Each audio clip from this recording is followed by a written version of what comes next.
25 juin 2009, 14h20, heure de Los Angeles. Le site internet TMZ est le premier média à annoncer la mort de Michael Jackson. J'ai appelé mon collègue et je lui ai dit, on a Michael à l'arrière d'une ambulance avec un masque et un type qui lui fait un massage cardiaque. Quelques minutes plus tard, Jermaine Jackson, le frère de la star, s'avance devant les journalistes. Mon frère, le légendaire roi de la pop, Michael Jackson, est décédé jeudi 25 juin 2009 à 14h26. Un an après, que savons-nous vraiment des circonstances de la mort de Michael Jackson? Papa a toujours été le meilleur des pères que l'on puisse imaginer. Que s'est-il vraiment passé la nuit du drame? Nous savons que les gardes disent que le docteur leur a demandé de tout nettoyer dans la chambre de Michael. On est là placé en face d'une erreur médicale manifeste. Les thèses les plus incroyables sont avancées. Des millions et des millions de fans à travers le monde qui croient qu'il est vivant. Pourquoi y a-t-il qu'une photo de l'ambulance et pourquoi cette photo est-elle fausse? A-t-il été victime d'une gigantesque conspiration? Ils ont assassiné mon frère et ils savent qui ils sont. Il n'y a pas que le docteur Murray, je peux vous l'assurer. Michael Jackson a été assassiné. Qui est vraiment le docteur Conrad Murray? Le coupable idéal ou l'homme qui a tué Michael Jackson? J'ai fait tout ce que j'ai pu. J'ai dit la vérité. Je pense vraiment qu'il y a d'autres personnes qui sont largement plus puissantes qui sont derrière sa mort. Ils ont tout fait pour l'isoler de sa famille. Au moment de sa mort, Michael Jackson s'apprêtait à faire son grand retour sur scène. Ce sera ma dernière tournée. Il était d'accord pour 10 concerts. Apparemment, sur le contrat, 31 avait été signé.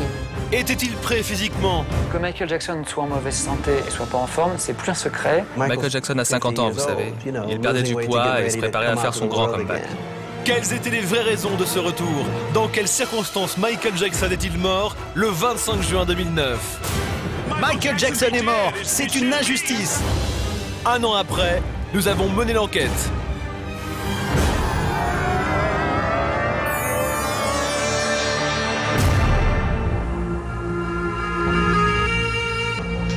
Inglewood, Los Angeles, dans le quartier noir de la Cité des Anges.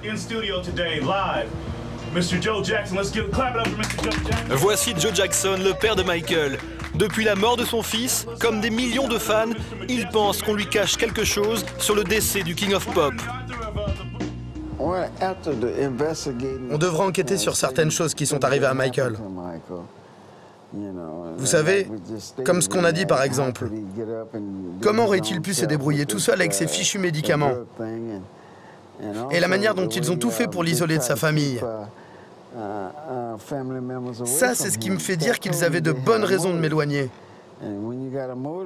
Quand on a des intuitions aussi fortes en tant que père, tu commences à t'inquiéter. Et c'est ce qui me fait dire qu'ils avaient de mauvaises intentions. Aujourd'hui, Joe Jackson est l'invité d'Eddie Jones. À travers son émission de radio diffusée dans le monde entier, ce révérend très influent dans la communauté noire américaine fait passer son message radical. Michael Jackson a été victime d'une conspiration. Il y a des gens coupables, et pas seulement Conrad Murray. Conrad Murray est coupable du meurtre de Michael Jackson, mais il y en a d'autres. Justice pour Michael, c'est le combat d'Eddie Jones et depuis un an, il mobilise les foules et les médias. Je voudrais remercier tous les fans qui sont venus d'Argentine, de Russie, des Pays-Bas, d'Angleterre, d'Égypte, d'Afrique. Michael Jackson est mort, c'est une injustice. De la négligence, c'est contre la loi. C'est un meurtre. Aujourd'hui, sur l'antenne de KTYM, aux côtés de Joe Jackson, l'équipe d'Eddie Jones se livre à un véritable réquisitoire contre ceux qu'ils considèrent comme les responsables de la mort de Michael. De la maison de disques Sony, au promoteur de la tournée This Is It, en passant par le manager de Jackson, pour eux, chacun est un maillon de la chaîne de la conspiration. On aurait donc tué Michael Jackson. Le docteur Tommy était un proche de Barack. C'est lui qui a convaincu Barack de reprendre Neverland. C'est le docteur Tommy. John Branca, il travaillait pour Sony et il faut l'entendre pour le croire. Comme le révérend Eddie Jones ou Joe Jackson, des millions de fans doutent aujourd'hui de la version officielle du décès du King of Pop. Allez, applaudissements pour Monsieur Jackson. La thèse de la surdose médicamenteuse ne les a pas convaincus. On a tué Michael Jackson. Il y a un an, Michael Jackson était encore en vie. Il se préparait pour sa dernière tournée qui s'annonçait comme phénoménale. Nous sommes le 5 mars 2009 à Londres. Michael Jackson donne une conférence de presse exceptionnelle. Il doit annoncer son retour sur scène après près de 7 ans d'absence. Une tournée d'adieu qui ne verra jamais le jour. Ce sera ma dernière tournée à Londres. Ce sera tout. Et quand je dis ce sera tout, ça veut vraiment dire que ce sera terminé. Son discours n'est pas très précis, il ne dit pas combien de concerts, s'il le fait volontiers. Il dit ça sera les derniers concerts, point. Il salue les fans, il s'en va. Ce sera tout, c'est tout. Je veux dire, ce seront vraiment les derniers concerts. Il aurait suffi que Michael Jackson n'arrive pas à chanter Beat It ou Thriller le soir du 8 juillet à Londres pour se faire flinguer par tous les journalistes qui l'attendaient au tournant.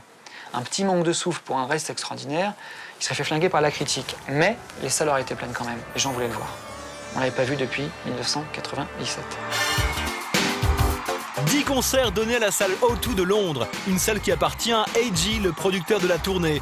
A.G., une pointure en matière de production de spectacles. De Britney Spears à Prince, en passant par Paul McCartney ou Justin Timberlake, leur réputation n'est plus à faire. Et pour le grand retour du King of Pop, A.G. a mis les moyens. On annonce un spectacle hors du commun, à la démesure de Michael Jackson.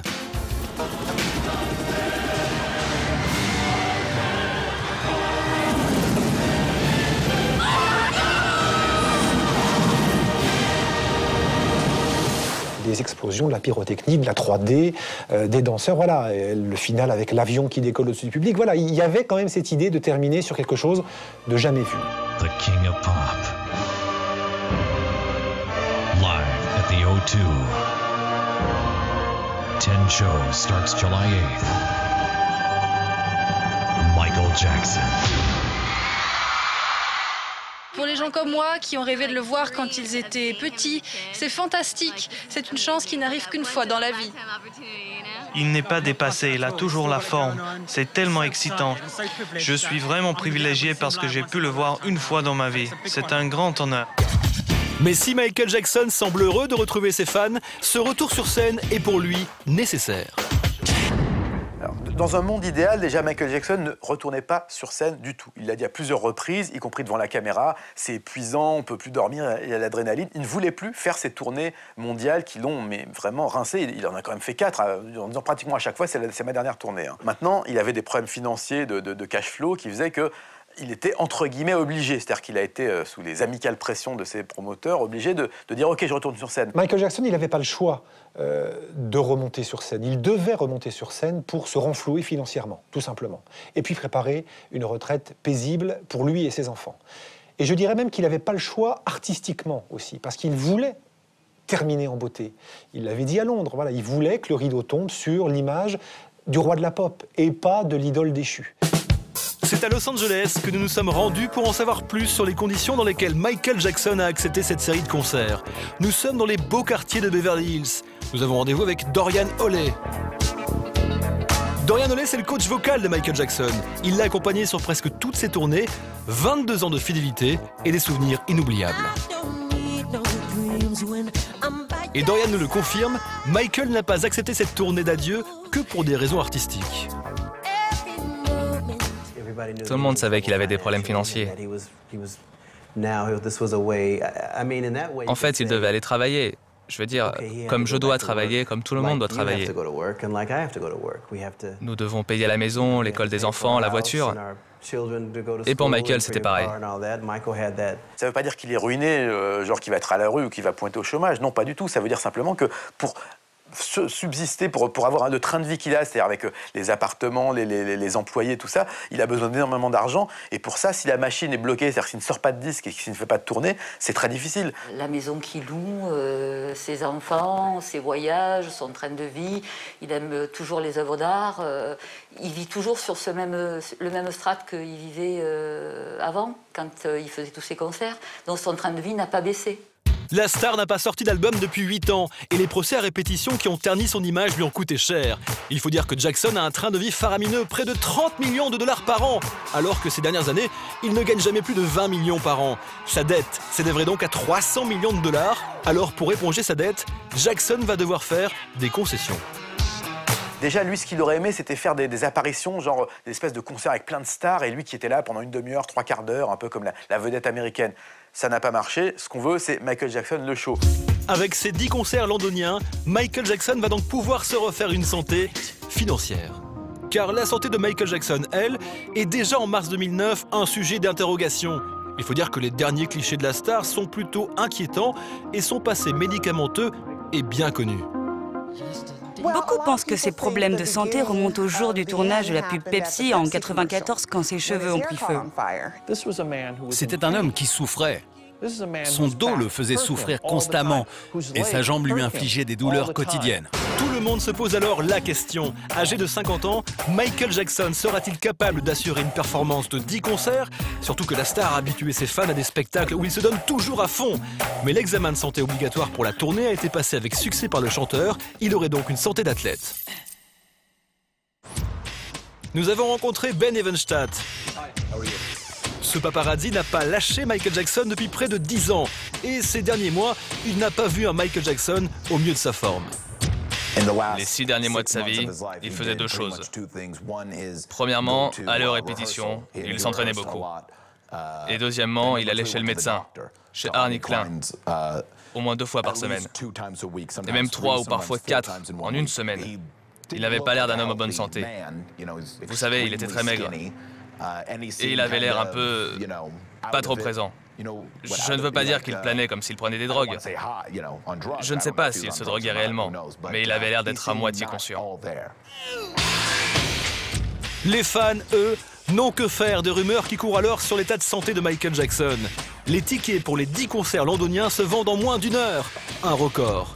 Devant ce succès, le producteur de la tournée, AG, décide d'augmenter le nombre de concerts. De 10 prévus initialement, on va passer à 31, puis 50 spectacles. Mais Michael Jackson voulait-il vraiment faire ces 50 concerts? A-t-il seulement été consulté? Voici Brian Oxman, avocat de la famille Jackson depuis de longues années. C'est lui qui a notamment défendu Michael lors du terrible procès pour abus sexuels sur mineurs en 2005. L'avocat a eu accès au contrat liant Michael Jackson au producteur de la tournée. Michael Jackson a été informé qu'il y aurait 10 spectacles. Selon le contrat, les spectacles devaient s'étaler sur 10 semaines. On lui avait dit que ça voulait dire 10 spectacles. Mais en fait, il fallait lire les petits caractères en bas de page. Ils donnent au producteur l'option d'augmenter le nombre de spectacles. Quand Michael a signé pour la première fois, il n'était pas au courant de la possibilité qu'il y ait plus de spectacles. Ça, c'est la responsabilité des avocats. Lui pensait qu'il y aurait 10 concerts. Nous nous sommes procuré ce contrat, et voici ce qu'il nous révèle. Le contrat autorise effectivement AG à programmer plus de 10 concerts, et Michael y affirme être en bonne santé, prêt à relever le défi. Alors pourquoi a-t-il signé ce contrat pour le contester ensuite? Une question se pose. Était-il dans son état normal? Le seul souci qu'a Michael, c'est quand il est en période médicamenteuse, est-ce qu'il est à même de prendre des décisions? Est-ce que des personnes peuvent le manipuler? Est-ce qu'il prend ses décisions volontairement tout seul? C'est une question qui se pose. C'est vrai, il a bien signé ce contrat. Il contient toutes les petites annotations en bas de page que les avocats ont ajoutées. Mais ce n'est pas ce qu'il pensait quand il l'a signé la première fois. On peut dire que c'est une sorte de contrat de dupe. Oui, parce qu'en effet, AEG profite de quelqu'un qui peut lui apporter beaucoup. Mais de la part de Jackson, il y a quand même aussi cette idée d'en terminer avec les années noires et de sortir par la grande porte. Et au bout d'un moment, il ne faut quand même pas non plus jeter la pierre à tous les producteurs. Certes, il y a des gens qui sont véreux, il y a des gens qui veulent se faire de l'argent. Michael Jackson, dans la position où il était, il a décidé d'aller sur scène. Il avait besoin de cet argent-là. Point.